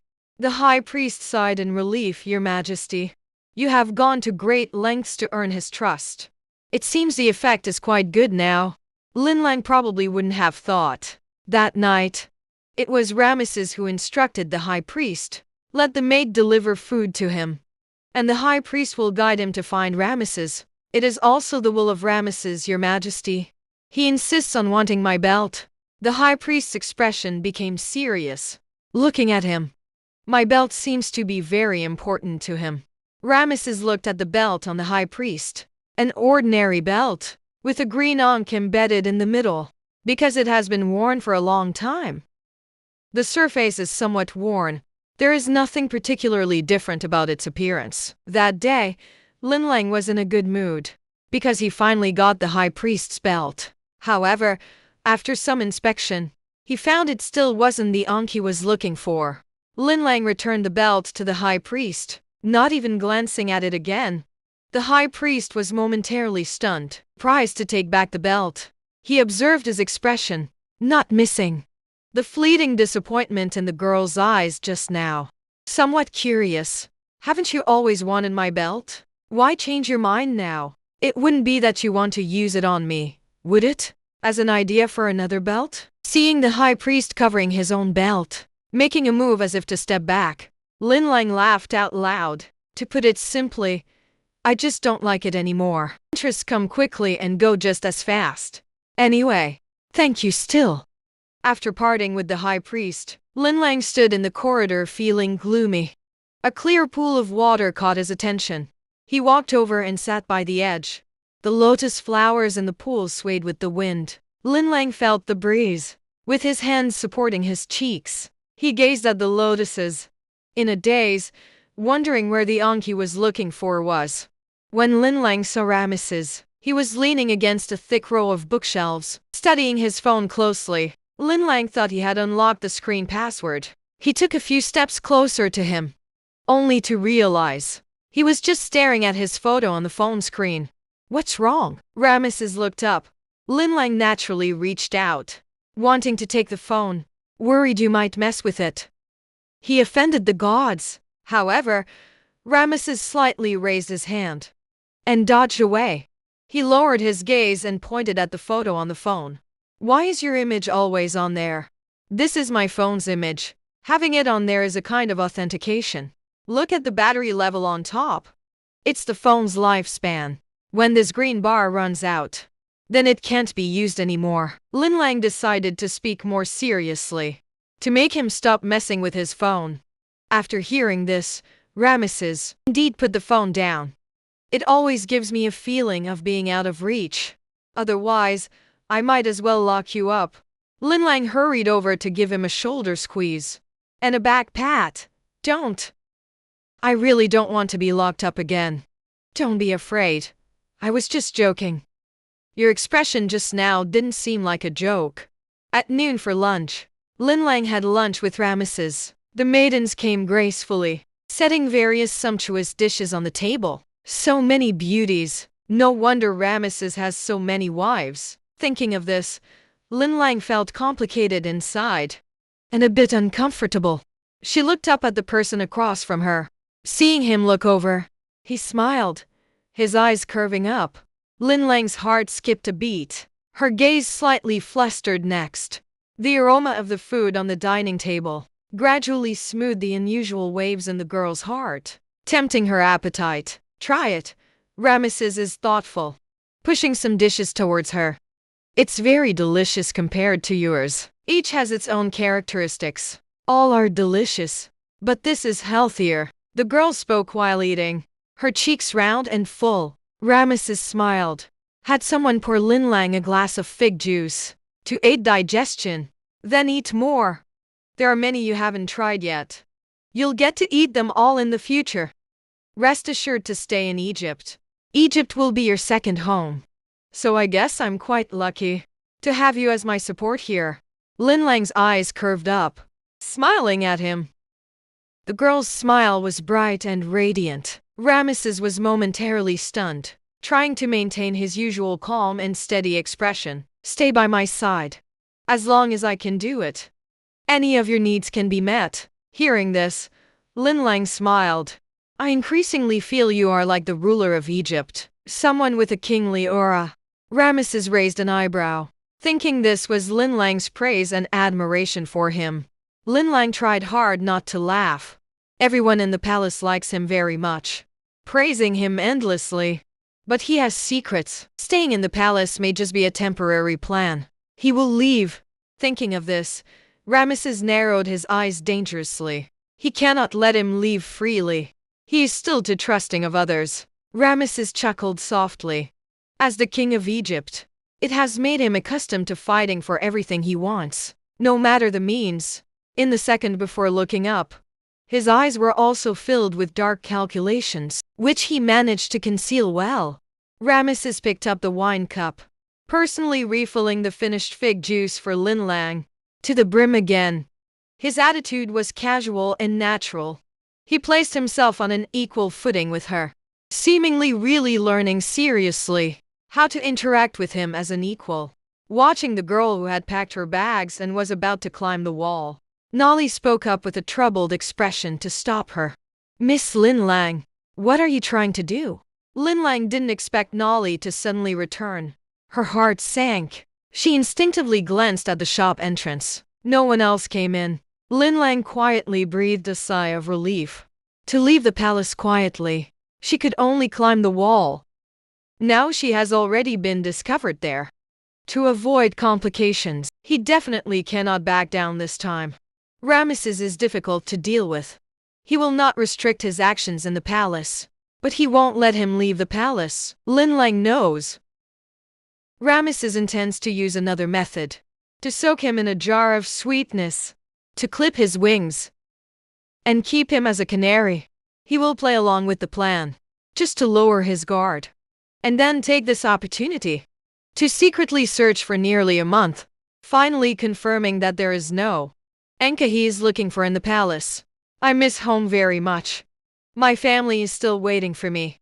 Regarding Lin Lang's honesty, there was a hint of difficulty in that. But your majesty treats you very well. He will also send you home. Or perhaps his majesty will bring your family to Memphis, so you can reunite. That's not the same. I told you before. I long for freedom. But it seems that your majesty does not want me to go too far. Maybe because his majesty likes you very much. He's worried, afraid you will leave him. Lin Lang shook her head, watching the girl climb over the wall, completely disappearing from sight. Lolly closed his eyes, placing his hands on his heart. Long before Lin Lang saved him from the lion's mouth, he had pledged his loyalty to Lin Lang. No one cares about the life of a humble maid. Only Lin Lang was willing to risk her life to save her. In Egypt 3,000 years ago, commoners mostly lived in low brick houses. Leaving the royal capital of Memphis, the desert and ancient villages are scattered, primitive and simple. To avoid causing trouble for the Asha siblings, she left Memphis overnight. Due to unfamiliarity with the road, he fell from the hillside and fainted. Was picked up by the solitary Grandma Gaysong in Tatter village. Grandma Gaysong is the village witch, using folk remedies to treat illnesses. Though her personality is difficult, she has a kind heart. Lin Lang found the village far from Memphis. The villagers are simple and honest. Many elderly, weak, women, and children. After consideration, she decided to stay by Grandma Gaysong's side, to help with housework, assist in treating illnesses, and affectionately call her Grams Gaysong. The relationship between the two was established. Tatter village is closed off and backward in information. The followers of Ramses are searching extensively. Lin Lang's news only reached his village half a month later. Those matters of the capital are very distant for them. They also don't think that the criminals the Pharaoh is focusing on capturing would escape to their village. Lin Lang, who was eavesdropping among them, was already on guard. At this time, she was wearing a brown wavy wig and had applied something on her face. That made her skin look very rough. To do her makeup, and changed into a coarse linen dress. With this disguise, she had avoided soldiers searching for her many times. Lin Lang inquired around the area and learned that Ramses was very angry after discovering he was missing. He is such a proud person, probably feeling very unwilling inside. I wonder how Lolly is doing. Lin Lang rubbed her forehead, hoping Ramses wouldn't implicate others because of him. Another 10 days later, Lin Lang fully felt the perseverance that Ramses possessed. He had been searching. He guessed that he would look for Enka again, and specifically sent many people to the places in Memphis and surrounding towns. Fortunately, she disguised herself as a clueless village girl to get by. But even so, she still almost got discovered many times. The thing on her head seemed to be a wig, and her appearance didn't look much like a local Egyptian. An Egyptian soldier stopped Lin Lang, saying, "What doesn't look like? I still don't know my granddaughter. She has a strange illness, and only wears a wig because all her hair has fallen out. This strange illness is contagious. You'd better not touch her." At this moment, Grandma Gaesong walked over with a stern face. A few soldiers instinctively took a step back upon hearing this. Lin Lang breathed a sigh of relief and gratefully glanced at Grandma Gaesong. The two quickly left the soldiers' line of sight. Lin Lang continued to look for Enka. Although Grandma Gaesong always said she only knew medicine, she found that Grandma Gaesong really knew some mystical things. He asked Grandma Enka where Enka was. Grandma Gaesong only said that what he was looking for was nearby. She told him not to run too far. Lin Lang was half convinced. He chose to stay by Grandma Gaesong's side. Days passed leisurely. Every afternoon, when the sun was about to set, he would sit by the pond on the back mountain for a while. The clear pond had lotus flowers blooming. It was rare for lotus flowers to bloom in such a remote place. When the wind blew, the fragrance of the lotus wafted in the air. It could relax the mind. Lin Lang would dip his bare feet in the pond. The water flowed gently. He instinctively reached to touch Enka around his neck. Whenever it was quiet, Enka would feel slightly warm, to indicate its presence. Sometimes Lin Lang felt that this Enka had its own intelligence. Previously, he had almost been eaten by a mad lion. It was Enka's sudden glow that stunned the lion, allowing him to escape. "Hey, did you bring me back to 3,000 years ago?" Lin Lang couldn't help but ask him. Enka actually did glow for a moment. Lin Lang was taken aback. "So can I go back?" This time Enka did not glow. No matter how Lin Lang asked afterward, Enka did not respond. Lin Lang felt that he must be too bored to be chatting with Enka. He had previously asked Grandma Gaesong. Grandma Gaesong only said lightly to take good care of it, not to lose it. This Enka recognizes its master and likes you very much. Also, spend more time talking to it. Unexpectedly, Enka really had some spirit. It would occasionally respond to him. Thus, Lin Lang believed that Grandma Gaesong truly had some skills. Perhaps the Enka he was looking for was really nearby. Another half-month passed. A major event occurred in Egypt. Our great and wise Pharaoh has actually gone missing. It is said that his horse was startled while he was out, ambushed by the Hittites, missing without a trace. This incident caused panic throughout Egypt. Egyptian soldiers and Hittites are both searching for him. Hittites and Egyptians have had long-standing grievances, attempting to annex Egypt. Lin Lang is not worried about Ramesses, believing he can survive this ordeal. In the evening, Lin Lang returned from the back mountain as usual to prepare dinner. But he smelled a strong scent of blood coming from the small house. "I just picked someone up outside." Grandma Gaesong was just about to enter the house. Lin Lang nodded. After all, he himself was also picked up. However, the person picked up this time seems to be seriously injured. Lin Lang skillfully picked up the bandagging tools and entered the house with Grandma Gaesong together, and looked at the person on the wooden bed from a distance. Lin Lang clicked his tongue until he got closer to take a look. He staggered slightly. The man's profile was outlined with blood. His strong and tall body was mixed with blood and dirt. An arrow was lodged in his chest. He had his eyes tightly closed. His lips were pale. What a coincidence! Grandma Gaesong saw Lin Lang standing there in a daze, frowned and urged, "My eyesight isn't good. Hurry up," and helped him take off his clothes. Lin Lang heard this and quickly stepped forward, skillfully removing Ramses' outer clothing. After taking off his shirt, his strong and sturdy body was covered in bruises, presumably caused by falling off a runaway horse. Grandma Gaesong handed over the prepared ointment for him to treat Ramses' serious wounds. Stopping the bleeding is a matter of life and death. Lin Lang was particularly serious. With gentle and meticulous movements, the wound on his chest was the most severe, hit by a poisoned long sword, and very close to the heart. Fortunately, Grandma Gaesong was highly skilled in medicine. The ointment took effect. The bleeding stopped, and the spread of the toxin was also contained. Grandma held various bottles and jars, carefully drawing out the dark bloodstains from his chest. Couldn't help but mutter that after sustaining so many injuries, he could still live. This kid really has a strong life. After treating the wounds, it was already very late. Grandma Gaesong was exhausted. Being old, she rarely encountered someone with such severe injuries. "Sister Gaesong, you should go rest. I'll take care of this." Lin Lang coaxed Grandma back to her room. Rubbing his sore shoulders, he sat by the bed and looked at the person on it. The man's face was pale, his eyes tightly closed. Even in such a sorry state, the sense of oppression from him was still hard to ignore. He really didn't expect that Grandma Gaesong would bring Ramses back.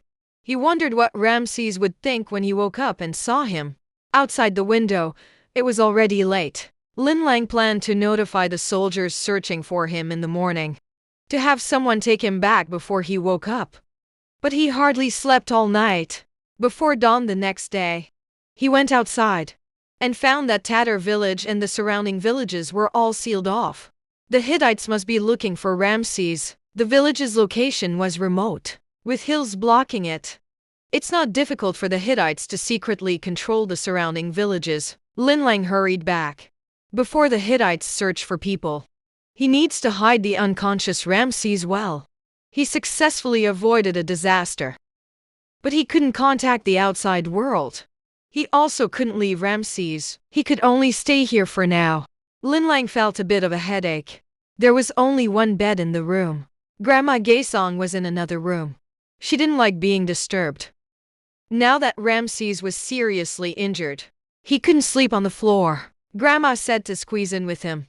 Lin Lang firmly stated, "Sister Gaesong, I have principles. I won't sleep in the same bed with a strange man." He insisted on sleeping on the floor. The temperature was low at night. The floor was laid out. The soft grass was still hard. After sleeping for a night, the second night, Lin Lang pulled Ramses to the other side of the bed and lay down himself. What's there to argue about with an injured and unconscious person? Even if he woke up, he couldn't do anything. Halfway through the sleep, Lin Lang had a nightmare, dreaming of something eerie and terrifying staring at him. He was so scared that he slapped out. He suddenly opened his eyes and met another pair of eyes. The person across from him had woken up at some point. Lying flat, he tilted his head slightly to look at him. There was a fresh red handprint on his face. It was the one he had slapped. Lin Lang froze. Ramses, now awake, didn't know how long he had been looking at him. Due to his injury, his face was weak and pale. The handprint was even more obvious. He had no expression. His dark eyes still looked as they did in memory. After a long time, he finally made a sound. The two were lying on the same bed. Waking up with this fresh red handprint, Lin Lang felt the need to explain clearly.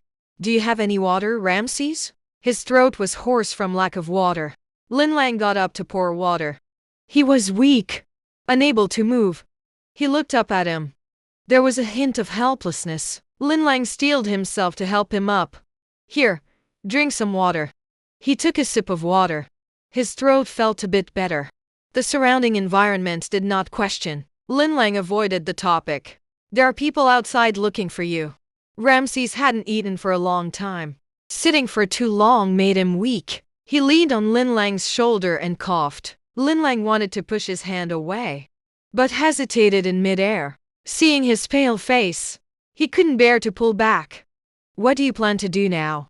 Ramses did not answer. He looked up at him. Why did you leave the palace? Lin Lang's lips twitched. He didn't want to answer. He pressed on with the main issue. What do you plan to do next?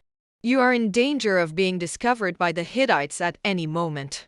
Being with you, you protect me. Lin Lang doubted he heard correctly. Do you trust my abilities this much? Why did I search for you for a month? You hid very well. Lin Lang felt he had become a rogue. But I can't hand him over to the Hittites. Then we need to agree on this. I helped you. You can't repay kindness with enmity. And take me back.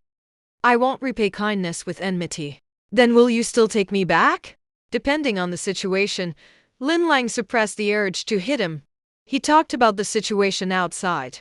The young pharaoh heard that the Hittites had blocked the village. He had no expression. I understand now. He probably has a plan. But his body is extremely weak. He looks exhausted. Lin Lang placed a pillow between the two of them. At night, Ramesses couldn't sleep. As if he was enduring something. Lin Lang noticed the movement. He opened his eyes and asked, the wound itches, Sister Gaesang's medicine is working. Just bear with it. It will be fine. He let out a breath and quieted down. Lin Lang was worried. He opened his eyes and found him looking at her. Didn't expect he would open his eyes. He was taken aback for a moment. Regained his calm. I woke you up. Sorry. I didn't mean to. Lin Lang touched him. His forehead is very hot. Frowning, she murmured he has a fever. He was confused about the fever. Blinking. You just lie down well. Searching through the grass basket. Picked a few kinds of herbs. Boiled for about 2 hours. Brought the medicine into the room. Ramesses was still awake. Quietly watching him injured and sick. Thinner than when he was in the palace. Drank the medicine. Lin Lang blew on it. Fed it to his mouth. Ramesses obeyed. Opened his mouth for the deep brown medicine to enter. He looked surprised. Licked his lips. Added honey. The medicine is too bitter. Added a bit that doesn't affect the medicinal properties. Lin Lang scooped another spoonful. Fed it to him. His gaze softened. He cooperated obediently. It's not late. I added some sleep-inducing herbs in here. You will be able to sleep soon. Lin Lang blew out the candle. Only the faint moonlight remained in the room. Thank you, Ramesses, for your polite thanks. This is what Lin Lang taught him in the palace. She said that people over there will thank you when they receive help. You're welcome, but there's no need to pretend here. Lin Lang yawned, touched her forehead. The girl had just washed her hands. The temperature was slightly cool. Feverish Ramesses was very fond of this temperature. Gently rubbed his forehead against her palm. His hand left her forehead. She felt a void in her heart. Could only look at that hand with lingering thoughts. The night was quiet. On the wooden bed, the two lay on either side. Breathing gradually became long and steady. The next day, Lin Lang covered her eyes with her arm, wanting to sleep a little longer. Suddenly remembered, there was more than just him on the bed. Opened her eyes. On the pillow side was the man's handsome and deep profile. He was still sleeping. It seemed he had a very comfortable sleep. Lin Lang did not wake him. Quietly got up and went out to make breakfast for the day. When breakfast was ready, he knocked on the door and found Grandma Gaesong was not there. She probably went out again. Lin Lang was already used to it. Grandma Gaesong would go out from time to time. Sometimes she would return the same day. Sometimes it would take several days. He planned to go out first to buy some honey. Then wake Ramesses up. Put on a wig. Applied a cream to darken his skin. He also stuck on a mustache. This time he disguised himself as a thin man to go shopping. And so he successfully bought honey. When he returned, Ramesses was already awake. Lin Lang stood at the door. The unfamiliar outfit almost made Ramesses alert instantly. After seeing Lin Lang's face clearly, he quickly lowered his gaze. He raised his head again. His expression was calm and gentle. "It's me, Lin Lang. Who opened the door? Did you go out?" Ramesses examined her outfit. So this is how she was dressed before. It doesn't matter that she was hiding from me. Don't speculate. The tone of eating was somewhat commanding, causing Ramesses to be slightly stunned. A strange emotion flickered in his eyes. Ramesses' injuries were indeed too severe. Naturally, Lin Lang took on the task of feeding him. Ramesses kept looking at him. "What's wrong?" Lin Lang seems a bit uneasy. His mustache is crooked, looking at the corners of his mouth curling up. Lin Lang was stunned by the mustache. Only then did she remember that he hadn't removed the makeup on his face. There was still a patch of mustache stuck to his chin. She instinctively adjusted the crooked mustache back in place. Then she realized again. Why bother sticking on the mustache? She pulled the mustache off again. These actions fell into Ramesses' eyes. He raised an eyebrow slightly. Having a mustache is quite cute. Lin Lang stuck the mustache onto his smooth chin. "Here, I'll give it to you. Grandma Gaesang's ointment needs to be applied twice a day." At first, Lin Lang felt very awkward applying the medicine for her. After all, she was in a coma before. And now she was awake. During the process of applying the medicine, Lin Lang's movements were very gentle. Afraid of hurting his wound, Ramesses was half closing his eyes. It seemed he was quite enjoying it. But every time the medicine was applied, after about half an hour, a fine sweat would appear on his forehead. Lin Lang knew this was a characteristic of Grandma Gaesang's ointment. But seeing him like this, Lin Lang always felt it was a bit exaggerated. So before that, on a small wound he accidentally scratched on his arm. He used this ointment. When it was first applied, it felt very cool and comfortable. But gradually a strong itchiness began to intensify, like ants crawling on it. Lin Lang almost scratched her arm raw. Only then did he appreciate Ramesses' incredible endurance. After Grandma Gaesang returned, she simply said that the recovery was going well. Ramesses had good physical quality. His recovery was indeed very fast. In just 3 days he could get out of bed and take a few steps. Then he pulled at the wound and fell onto Lin Lang. In the end, both of them unexpectedly fell to the ground together.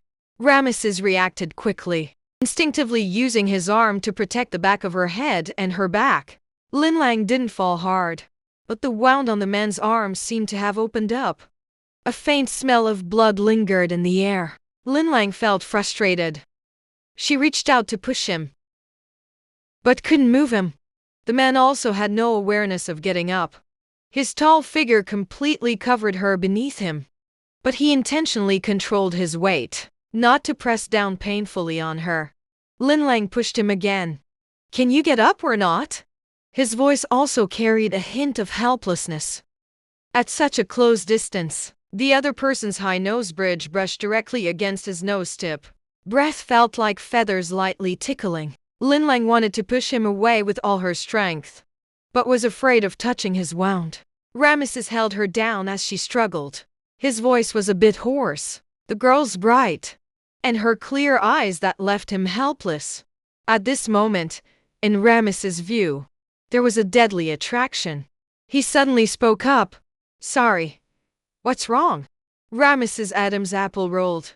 Ultimately, he couldn't restrain himself. He lowered his gaze and kissed her.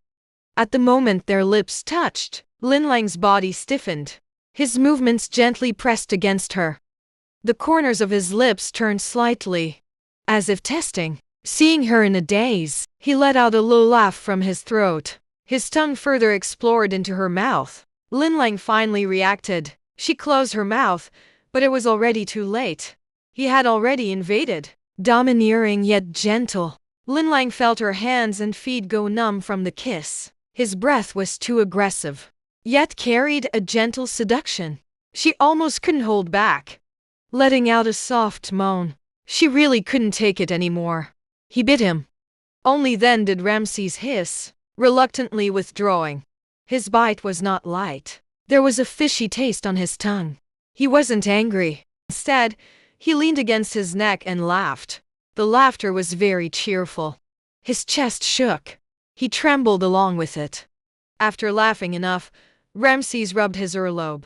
Like a secret between lovers. Why is the body so sensitive? Lin Lang's face instantly flushed. I don't like physical contact with others. But just now, you really enjoyed kissing me, didn't you?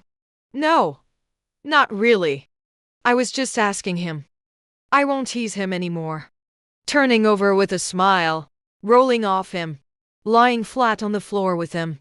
The laughter was light and quick. Lin Lang noticed. During this time, Ramses has been laughing more and more here. Is it really that funny? He's just too frivolous. Lin Lang touched her slightly warm face, just as she was thinking this. At this moment, Grandma Gaesong walked in with a slightly hurried pace. From outside, the Hittites are looking for someone again. Due to geographical reasons, conflicts are inevitable between the two countries. The Hittites have always been watchful of Egypt. But Egypt's strong national power leaves the Hittites helpless. Ramses. The Hittites have always wanted to eliminate him as their top target. But the pharaoh of a nation is surrounded by tight security. Ordinary people can't get close at all. However, Grandma Gaesong is in such a hurry to come in now.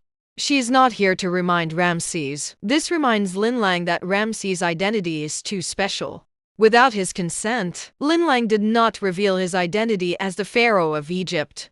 To Grandma Gaesong, she only said he is a member of the Memphis nobility. After all, no matter how much he tries to disguise it, the calm and composed aura around him is not something an ordinary citizen can possess. Grandma Gaesong is not interested in Ramses. She only said to let him recover first, and then quickly have someone take him back. Eat a little less of his food. During this time, the Hittites come to search for people from time to time. Previously, Lin Lang disguised herself as a black ugly village girl with a black mole the size of a fingernail on her mouth. The Hittites who came to search for people kept saying she was unappetizing, affecting their appetite. They left without even looking at her. But this time is tight. There's no time to dress up. The Hittites arrived at the door, breaking in like robbers. Inside, only Grandma Gaesong was sitting at the head of the bed. Lin Lang and Ramses had already hidden in the secret compartment under the bed. These lower-ranking Hittite soldiers only cared about looking for strong men or petite women, and completely failed to notice the secret compartment under the bed. But still someone noticed the faint smell of blood in the air. Is there anyone else in this room? Grandma Gaesong replied. It's only me lying. I clearly smelled the blood hidden in the secret compartment. Lin Lang heard the soldier's words. Her heart tightened. If discovered, these Hittites would definitely join forces with other nearby Hittite soldiers to come and capture people. And it would also implicate Grandma Gaesong. That sensitive-nosed Hittite soldier had already started to carefully sniff around the room. Finding the secret compartment was just a matter of time. Suddenly, a pair of hands wrapped around her waist, holding her tightly, protecting her well. A hand gently patted his back, like a silent comfort, telling him not to be nervous. Ramses was much calmer and steadier than him. His body temperature was very high. Being held like this by him actually gave a great sense of security. Listening to the footsteps outside the bed getting closer, this body instinctively trembled slightly from tension. Lin Lang took a deep breath, buried her head in his neck, feeling Ramses' steady breathing. Don't be afraid. I'm here. His voice was very soft. His palm was dry and warm. Gently rubbed his head. The footsteps were getting closer. The two people in the dark compartment under the bed seemed to merge into one, breathing together hidden in the darkness. The soldier in the guest corridor smelled the scent and was in the room, but couldn't find exactly where. Frustrated, he kicked the bedboard. Damn, the dark compartment almost got exposed. Ramses slightly turned to the side, using his body to block Lin Lang from the outside world. Maybe the Hittite soldier would kick in next. I remembered. There's a little guy here. Grandma Gaesong suddenly spoke up. slowly pulling something out from the wooden cabinet at the head of the bed. Is this what you're looking for? Several Hittite soldiers looked over. When they saw Grandma Gaesong holding a dead mouse in her hand, they all stepped back in disgust. Why did you put a dead mouse here? Grandma Gaesong smiled eerily. Because I like to eat dead mice. Looking at the bloody corpse, the crazy Hittite, the soldiers were scared by him. Unable to find anyone, worried about catching some strange disease, they all left the room with a gloomy expression. After confirming the soldiers had left for a long time, the two finally came out of the dark compartment.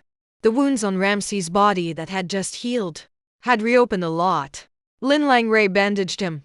He looked down at him. Ramses actually didn't care whether Grandma Gaesong liked to eat dead mice or not. He just wanted to talk to him. From the moment they came out until now, he had been ignoring him.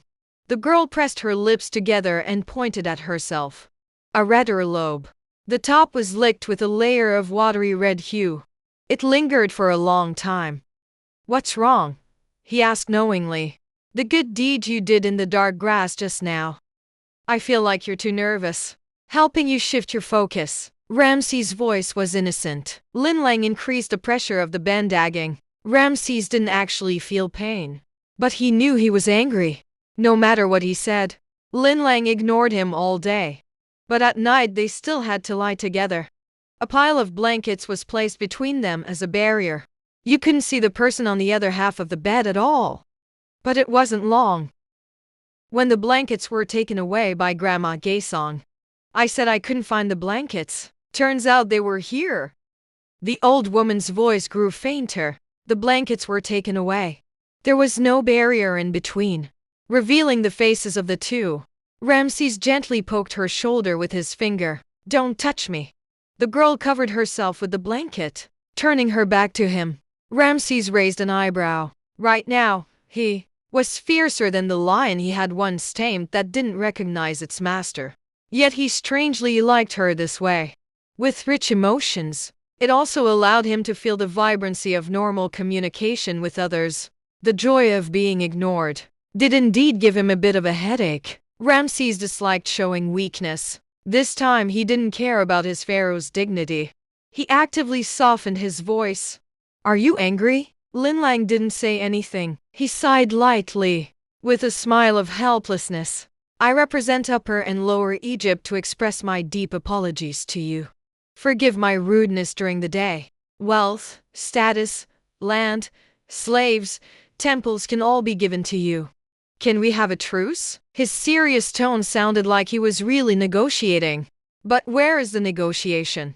It's in the blanket. The pharaoh propped his head up, pulling at the corner of his blanket. Lin Lang covered her head with the blanket now, refusing to impeach. I can raise the stakes. A long and strong hand reached over, gently lifting the blanket off his head. Fresh air rushed in.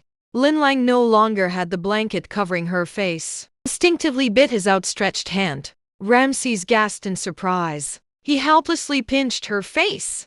His voice was light and hoarse. I am here to impeach. Do you understand the rules? Lin Lang felt guilty listening. She opened her mouth and bit again. Ramses stared at the bite mark on his hand for a long time. Can you tell me why you're so angry? His voice carried a hint of unrecognized affection. What you did during the day was excessive, but you really like to roll. Ramses was silent for a moment.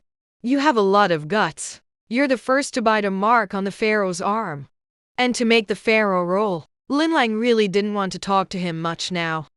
I am not Egyptian. I don't have that set. Regarding your faith, if it weren't to stay safe here, I wouldn't want to bother with you. Don't want to bother with me.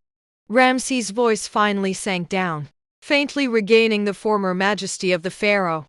Is there some misunderstanding about me? Why are you always looking down on me? He had sensed it early on, that she was resisting him deep down. Lin Lang didn't expect to speak too quickly, to express her inner thoughts, but felt that some things were better said openly. She turned around, looking at the person by the pillow, meeting his deep eyes. Ramses, I won't stay in Egypt forever. Why? The darkness in Ramses' eyes grew heavier. Because I want to go home. I will leave Egypt sooner or later. There are countless beautiful women in Egypt. You are the Pharaoh of Egypt, brave and courageous, invincible in battle. In the future, in your harem, the number of women who worship you is countless. Don't make any overly intimate gestures towards me again. Your injury has healed. Let's part on good terms. Lin Lang finished speaking. She turned around again. With her back to him, she closed her eyes. Part on good terms? After a moment of silence, a dull sound came from behind. In the next second, Lin Lang was suddenly pulled into an embrace. This embrace was irresistible. His head rested against her neck. Obsessive and serious. He pressed closer against her skin, feeling the pulse beating. I might disappoint you. I can't do it. His domineering and undeniable embrace and words left the girl stunned, helplessly trying to pry his hand from her waist. The grip loosened slightly, but he turned her shoulder back. Her body had no choice but to turn and face him.